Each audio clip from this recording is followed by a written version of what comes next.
Hi friends, Kannada ಚರಿತ್ರೆ ಸ್ಟೋರಿಗೆ ನಿಮ್ಮೆಲ್ಲರಿಗೂ ಸ್ವಾಗತ. ಇವತ್ತಿನ ಅಧ್ಯಾಯದಲ್ಲಿ ಒಬ್ಬ ವ್ಯಕ್ತಿ ಸತ್ತ 24 ಗಂಟೆಗಳಲ್ಲಿ ಅವರ ಆತ್ಮ ಯಾಕೆ ನಮ್ಮ ಮನೆಗೆ ಬರುತ್ತದೆ, ಬಂದು ಆ ಆತ್ಮ ಏನು ಮಾಡುತ್ತದೆ, ಎಷ್ಟು ದಿನಗಳವರೆಗೆ ನಮ್ಮನ್ನು ಆ ಆತ್ಮ ಬಿಟ್ಟು ಹೋಗುವುದಿಲ್ಲ, ಮತ್ತು ನಾವು ತಿಳಿದಿರೋ ಪ್ರಕಾರ ಮನುಷ್ಯ ಸತ್ತ ಮೇಲೆ ಯಮದೂತರು ಅವರನ್ನು ಕರೆದುಕೊಂಡು ಹೋಗುತ್ತಾರೆ. ಆದರೆ ಅವರು ಆತ್ಮವನ್ನು ಸ್ವಲ್ಪ ದಿನಗಳವರೆಗೂ ಭೂಮಿಯಲ್ಲಿ ಬಿಟ್ಟು ಹೋಗುತ್ತಾರೆ. ಆಗ ಆ ಆತ್ಮ ಯಮಲೋಕದ ದಾರಿ ತಿಳಿಯದೆ ಎಲ್ಲಿಗೆ ಹೋಗಬೇಕೆಂದು ತಿಳಿಯದೆ ಪರದಾಡುತ್ತಿರುತ್ತದೆ. ಹೀಗೆ ಇಂಥ ರಹಸ್ಯಗಳ ಬಗ್ಗೆ ಇದರಲ್ಲಿ ತಿಳಿಯೋಣ. ನಮಗೆಲ್ಲರಿಗೂ ತಿಳಿದಿರೋ ಹಾಗೆ ಹುಟ್ಟಿದ ಪ್ರತಿ ಜೀವಿ ಅಥವಾ ಮನುಷ್ಯರು ಕೂಡ ಒಂದಲ್ಲ ಒಂದು ದಿನ ಸಾಯಲೇಬೇಕು. ಆದರೆ ಮನುಷ್ಯ ಸತ್ತ ನಂತರ ಆತ್ಮವಾದಾಗ ಏನೆಲ್ಲ ನಡೆಯುತ್ತದೆ ಎಂದು ತಿಳಿಯೋಣ. ಆತ್ಮದ ಪ್ರತಿಯೊಂದು ವಿಷಯದ ಬಗ್ಗೆ ಗರುಡ ಪುರಾಣದಲ್ಲಿ ಸ್ಪಷ್ಟವಾಗಿ ತಿಳಿಸಿದ್ದಾರೆ. ಗರುಡ ಪುರಾಣದಲ್ಲಿ ಹೇಳಿರೋ ಪ್ರಕಾರ ಒಬ್ಬ ಮನುಷ್ಯ ಸತ್ತ ನಂತರ ಅವನನ್ನು ಕರೆದುಕೊಂಡು ಹೋಗಲು ಯಮದೂತರು ಬರುತ್ತಾರೆ. ಆಗ ಅವನ ಪಾಪ ಪುಣ್ಯಗಳನ್ನು ಲೆಕ್ಕ ಹಾಕುತ್ತಾರೆ ಮತ್ತು ಸತ್ತ 24 ಗಂಟೆಗಳ ನಂತರ ಅವನ ಆತ್ಮವನ್ನು ಹಿಂದಿರುಗಿ ಅವನ ಮನೆಗೆ ತಂದು ಬಿಡುತ್ತಾರೆ. ಯಮದೂತರು ಅವನ ಆತ್ಮವನ್ನು ಅವನ ಸಂಬಂಧಿಕರ ಹಾಗೂ ಅವನ ಮನೆಯವರ ನಡುವೆ ತಂದು ಬಿಡುತ್ತಾರೆ. ಆ ಆತ್ಮ ಅವರ ಮನೆಯಲ್ಲೇ ತಿರುಗಾಡುತ್ತಿರುತ್ತದೆ ಮತ್ತು ಆ ಆತ್ಮ ಅವರ ಮನೆಯಲ್ಲಿ ಕೂಗುತ್ತಿರುತ್ತೆ, ಅವರ ಜೊತೆ ಮಾತನಾಡುತ್ತಿರುತ್ತದೆ. ಆದರೆ ಅದರ ಮಾತುಗಳು ಮನೆಯವರ ಅಥವಾ ಕುಟುಂಬಸ್ಥರಿಗಾಗಲಿ ಕೇಳುವುದಿಲ್ಲ. ಹಾಗೆ ಆ ಆತ್ಮ ದೇಹಕ್ಕೆ ಪ್ರವೇಶ ಮಾಡಲು ಪ್ರಯತ್ನಿಸುತ್ತಿರುತ್ತದೆ. ಆದರೆ ಅದು ಸಾಧ್ಯವಾಗುವುದಿಲ್ಲ, ಏಕೆಂದರೆ ಅದು ಯಮದೂತರ ವಶದಲ್ಲಿರುತ್ತದೆ. ಇದಷ್ಟೇ ಅಲ್ಲದೆ ಗರುಡ ಪುರಾಣದಲ್ಲಿ ಅನೇಕ ವಿಷಯಗಳ ಬಗ್ಗೆ ಉಲ್ಲೇಖವಿದೆ. ಅದೇನೆಂದರೆ, ಸತ್ತಿರುವ ಮನುಷ್ಯನ ದೇಹದ ಮುಂದೆ ಅವನ ಸಂಬಂಧಿಕರು ಕುಳಿತು ಅಳುತ್ತಿರುವುದನ್ನು ಕಂಡು ಆತ್ಮ ತನ್ನ ಮೇಲೆ ಇವರಿಗೆ ಇಷ್ಟೊಂದು ಆಸೆ ಇದೆಯಲ್ಲ ಎಂದು ಅದು ಕೂಡ ದುಃಖಿಸುತ್ತದೆ. ಆದರೆ ಆ ಆತ್ಮಕ್ಕೆ ಏನೂ ಮಾಡೋಕ್ಕಾಗಲ್ಲ. ತನ್ನ ಜೀವನದಲ್ಲಿ ತಾನು ಮಾಡಿದ ಪಾಪ ಮತ್ತು ಬೇರೆಯವರಿಗೆ ಕೊಟ್ಟ ತೊಂದರೆಗಳನ್ನು ನೆನೆದು ಆ ಆತ್ಮ ದುಃಖಿಸುತ್ತಿರುತ್ತದೆ, ಕಣ್ಣೀರು ಹಾಕುತ್ತಿರುತ್ತದೆ. ಇನ್ನೊಂದು ವಿಷಯ ಏನೆಂದರೆ, ಮನುಷ್ಯ ಸತ್ತ ನಂತರ ಅವನ ಆತ್ಮವನ್ನು ಯಮದೂತರು ಅವನ ಕುಟುಂಬಸ್ಥರ ನಡುವೆಯೇ ಬಿಟ್ಟು ಹೋದಾಗ ಅದಕ್ಕೆ ಯಮಲೋಕದ ದಾರಿ ಕಾಣದೆ ತಾನು ಎಲ್ಲಿಗೆ ಹೋಗಬೇಕು ಎಂದು ತಿಳಿಯದೆ ಅಲೆದಾಡುತ್ತಿರುತ್ತದೆ. ಗರುಡ ಪುರಾಣದಲ್ಲಿ ಹೇಳಿರುವ ಹಾಗೆ ಸತ್ತಿರುವ ವ್ಯಕ್ತಿಗೆ 13 ದಿನಗಳ ಕಾಲ ಪಿಂಡ ಪ್ರದಾನ ಮಾಡಲಾಗುತ್ತದೆ.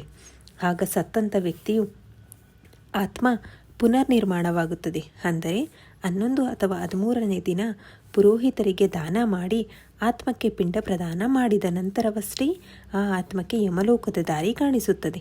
ಆದ್ದರಿಂದಲೇ ಗರುಡ ಪುರಾಣದಲ್ಲಿ ಏನು ಹೇಳಿದ್ದಾರೆ ಅಂದರೆ, ಯಾವಾಗ ಒಬ್ಬ ವ್ಯಕ್ತಿ ಸತ್ತು ಹೋಗುತ್ತಾನೋ ಅವನ ಆತ್ಮ ಅವನ ಮನೆಯಲ್ಲಿ ಕುಟುಂಬಸ್ಥರ ನಡುವೆಯೇ ಸುತ್ತುತ್ತಲೇ ಇರುತ್ತದೆ. ಆತ್ಮ ಯಮಲೋಕಕ್ಕೆ ಹೋಗಲು ಸುಮಾರು 1 ವರ್ಷ ಸಮಯ ಹಿಡಿಯುತ್ತದೆ.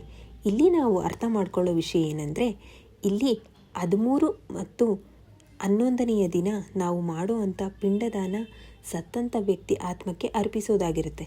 ಆದರೆ ಯಾರೆಲ್ಲ ಸತ್ತ ಮೇಲೆ ಅವರಿಗೆ ಪಿಂಡ ಪ್ರದರ್ಶನ ಮಾಡುವುದಿಲ್ಲವೋ ಅವರ ಪರಿಸ್ಥಿತಿ ಏನಾಗುತ್ತದೆ ಎಂದು ತಿಳಿಯೋದಾದರೆ ಇದರ ಬಗ್ಗೆಯೂ ಕೂಡ ಗರುಡ ಪುರಾಣದಲ್ಲಿ ತಿಳಿಸಲಾಗಿದೆ. ಯಾರಿಗೆಲ್ಲ ಪಿಂಡ ಪ್ರದರ್ಶನ ಮಾಡಿರುವುದಿಲ್ಲವೋ ಅಂತಹವರನ್ನು ಯಮದೂತರು ಬಲವಂತವಾಗಿ ಯಮಲೋಕಕ್ಕೆ ಎಳೆದುಕೊಂಡು ಹೋಗುತ್ತಾರೆ. ಇದರಿಂದ ಆ ಆತ್ಮ ತುಂಬ ಕಷ್ಟವನ್ನು ಅನುಭವಿಸಬೇಕಾಗುತ್ತದೆ. ಇದೇ ಕಾರಣಕ್ಕೆ ಹಿಂದೂ ಧರ್ಮದ ಪ್ರಕಾರ ಒಬ್ಬ ಮನುಷ್ಯ ಸತ್ತ ನಂತರ ಅವನಿಗೆ ಪಿಂಡ ಪ್ರದರ್ಶನ ಮಾಡಲೇಬೇಕಾದ ನಿಯಮವಿದೆ. ಗರುಡ ಪುರಾಣದಲ್ಲಿ ಅತಿ ಮುಖ್ಯವಾಗಿ ಹೇಳಿರುವ ವಿಷಯವೇನೆಂದರೆ, ಮನುಷ್ಯ ಸತ್ತ ನಂತರ 11 ಅಥವಾ 13ನೇ ದಿನ ಅವನ ಕುಟುಂಬಸ್ಥರು ಪುರೋಹಿತರಿಗೆ ಮಾಡುವಂತಹ ಅನ್ನದಾನವನ್ನು ಕಷ್ಟ ಅಂತ ಅಂದುಕೊಂಡು, ಹೆಚ್ಚು ದುಡ್ಡು ಖರ್ಚಾಯಿತು ಅಂತ ಅಂದುಕೊಂಡು ಚಿಂತೆಯಿಂದ ಮಾಡಿದರೆ ಆ ಸತ್ತಂಥ ಆತ್ಮಕ್ಕೆ ಎಂದೂ ಕೂಡ ಶಾಂತಿ ಸಿಗುವುದಿಲ್ಲ. ಇದರಿಂದ ಆತ್ಮ ತುಂಬ ಕಷ್ಟವನ್ನು ಅನುಭವಿಸಬೇಕಾಗುತ್ತದೆ. ಆ ಆತ್ಮಕ್ಕೆ ತುಂಬ ನೋವಾಗುತ್ತದೆ. ನಾನು ಒಬ್ಬಂಟಿಯಾಗೋದೆ ಅಂತ ಅದು ಅಳುತ್ತದೆ. ಮತ್ತು ಸತ್ತಿರುವ ವ್ಯಕ್ತಿಯ ಮನೆಯವರಿಗೆ ಊಟ ಹಾಕಿಸಲು ಬಲವಂತ ಮಾಡಬಾರದು. ಅಂತಹವರನ್ನು ಯಮಧರ್ಮರಾಜ ಎಂದಿಗೂ ಕ್ಷಮಿಸುವುದಿಲ್ಲ. ಅವರು ಯಾವಾಗಲೂ ಸಾಯುತ್ತಾರೆ. ಆವಾಗ ಅವರಿಗೆ ಅನೇಕ ಶಿಕ್ಷೆಗಳನ್ನು ಕೊಡಲಾಗುತ್ತದೆ. ಇದಲ್ಲದೆ ಇನ್ನೊಂದು ವಿಷಯವೇನೆಂದರೆ, ಯಾವ ಮನುಷ್ಯ ಅವನ ಜೀವಿತಾವಧಿಯಲ್ಲಿ ಒಳ್ಳೆ ಕೆಲಸಗಳನ್ನು ಮಾಡಿ ಸಾವನ್ನಪ್ಪಿರುತ್ತಾನೋ ಅವನ ಆತ್ಮವನ್ನು ಯಮದೂತರು ಯಮಲೋಕಕ್ಕೆ ಕರೆದುಕೊಂಡು ಹೋಗಬೇಕಾದರೆ ಆ ಆತ್ಮಕ್ಕೆ ದಾರಿಯಲ್ಲಿ ಯಾವ ಕಷ್ಟವನ್ನೂ ಕೊಡುವುದಿಲ್ಲ. ಅದೇ ರೀತಿ ಯಾವ ವ್ಯಕ್ತಿ ತನ್ನ ಜೀವಿತಾವಧಿಯಲ್ಲಿ ಪಾಪಕರ್ಮಗಳನ್ನು ಹೆಚ್ಚಾಗಿ ಮಾಡಿರುತ್ತಾನೆಯೋ ಅವನಿಗೆ ಆತ್ಮವನ್ನು ತುಂಬ ಹಿಂಸಿಸುತ್ತಾ ಯಮದೂತರು ಯಮಲೋಕಕ್ಕೆ ಕರೆದುಕೊಂಡು ಹೋಗುತ್ತಾರೆ. ಆಗ ಆ ಆತ್ಮ ನೋವನ್ನು ತಾಳಲಾರದೆ ನನ್ನನ್ನು ಕ್ಷಮಿಸಿ ಎಂದು ಬೇಡುತ್ತಿರುತ್ತದೆ. ಆದರೂ ಅವರು ಮಾಡಿರುವ ಪಾಪಕ್ಕೆ ಶಿಕ್ಷೆಯನ್ನು ಅನುಭವಿಸಲೇಬೇಕು.